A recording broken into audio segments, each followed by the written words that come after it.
सालों पहले एक नगर का राजा अपने राज्य में रात को अपना रूप बदलकर घूमता था। वो रूप बदलने के बाद लोगों से मिलकर अपने यानी राजा के बारे में जानने की कोशिश करता और उनकी समस्याओं को समझता था।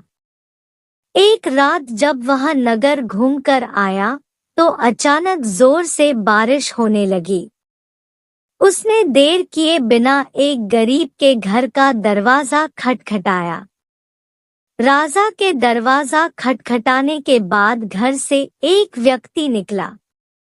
वह एक गरीब किसान था जो अपनी पत्नी और बच्चों के साथ रहता था। बारिश तेज थी तो किसान ने राजा को अंदर आने के लिए कहा। राजा ने घर में जाने के बाद पूछा, क्या आप मुझे कुछ खिला सकते हैं? मुझे बहुत तेज भूख लगी है। वो गरीब किसान और उसका परिवार 3 दिनों से भूखा था और उसके घर में एक भी दाना अन्न का नहीं था। किसान के मन में हुआ कि भले ही हम भूखे हैं, लेकिन अपने अतिथि को यूं भूखा नहीं रख सकते। अब किसान ये सोच कर बेचैन हो गया कि अपने अतिथि का पेट कैसे भरा जाए। तभी उसने घर के सामने वाली दुकान से चावल चुराने की तरकीब सोची। उसने सिर्फ अतिथि के लिए ही 2 मुट्ठी चावल लिया और उसे पकाकर राजा को खिला दिया। तब तक बारिश रुक गई थी और राजा अपने घर चला गया। दूसरे दिन दुकान का मालिक अनाज की चोरी की शिकायत लेकर राजा के पास पहुंचा। राजा ने दुकान के मालिक और उस गरीब किसान को अपनी सभा में प्रस्तुत होने का आदेश दिया। सबसे पहले सभा में पहुंचे किसान ने राजा के सामने जाकर अपनी चोरी का इल्जाम कबूल कर लिया और बीती हुई रात की पूरी बात राजा को बता दी। किसान राजा से कहता है कि मैंने चोरी की, लेकिन मेरे परिवार ने उस अनाज का एक निवाला भी नहीं खाया।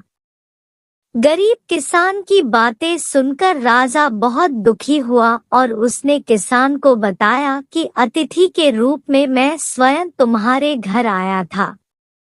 इसके बाद राजा ने सभा में पहुंचे दुकानदार से पूछा कि क्या आपने अपने पड़ोसी को चोरी करते हुए देखा था? दुकानदार ने जवाब दिया कि हाँ, मैंने इसे रात में चोरी करते हुए देखा था। दुकानदार की बात सुनने के बाद राजा कहता है कि इस चोरी के लिए मैं पहले जिम्मेदार हूँ और फिर दूसरा तुम हो, क्योंकि तुमने अपने पड़ोसी को अनाज की चोरी करते हुए देखा, मगर कभी उसके भूखे परिवार को नहीं देखा। तुम अपने पड़ोसी होने का धर्म बिल्कुल निभा नहीं पाए। इतना कहने के बाद राजा ने दुकानदार को सभा से जाने के लिए कह दिया और किसान की अतिथि निष्ठा भाव को देखकर उसे 1000 सोने के सिक्के इनाम के रूप में दे दिया। कहानी से सीख।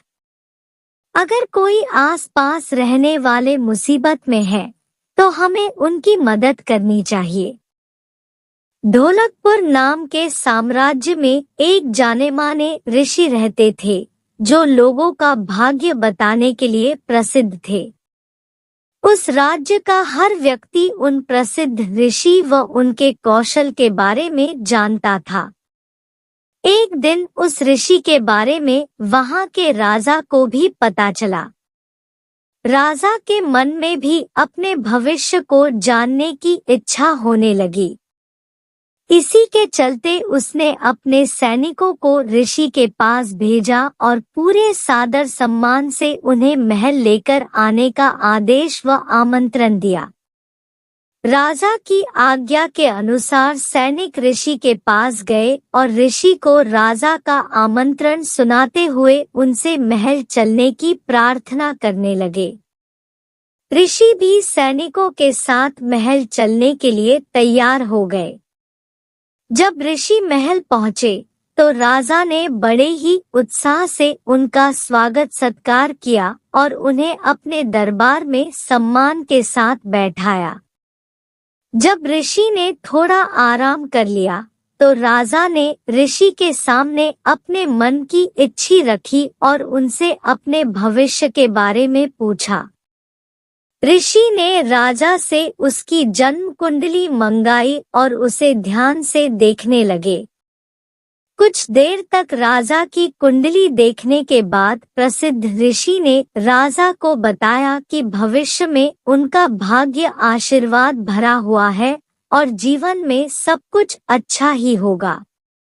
इस तरह ऋषि ने राजा के भाग्य में बारे में अच्छी अच्छी बातें बताई। राजा खुद से जुड़ी अच्छी भविष्यवाणी सुनकर बहुत प्रसन्न हुआ। उसने खुश होकर ऋषि को सोने और चांदी का उपहार दिया। इसके बाद राजा ने ऋषि से अपने भविष्य से जुड़े दुर्भाग्य के बारे में पूछा। राजा के पूछे अनुसार ही ऋषि ने राजा के दुर्भाग्य से जुड़ी बातें भी बता दी।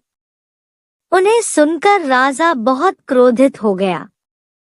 वह गुस्से में ऋषि पर चिल्लाने लगा और धमकाते हुए कहा कि इतनी बेतुकी बातें करने की आपकी हिम्मत भी कैसे हुई।